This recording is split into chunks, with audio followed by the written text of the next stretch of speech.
Kaya po ako sumali sa online housemate po. Kasi po yung totoo po, gusto ko po kasi mapaayos ng bahay po namin. Kasi sira na po yung poste, tsaka po tanggal na po yung mga dingding. Gusto ko po sana ipaayos para po sa kaligtasan din po ng mga anak ko kasi hindi naman po namin kaya makabili po ng bahay. Nagdadrive po kasi yung asawa ko, bali hindi po sapat. Yun po. Kaya po, at saka gusto ko rin po sanang patunayan ko ano po yung kaya kong gawin. Hindi lang po andito lang sa bahay. Kundi meron din po akong ginagawa para po kahit papano. Sabi ko po na may ginagawa po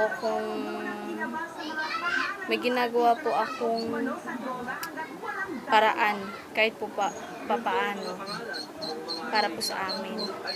Yun po.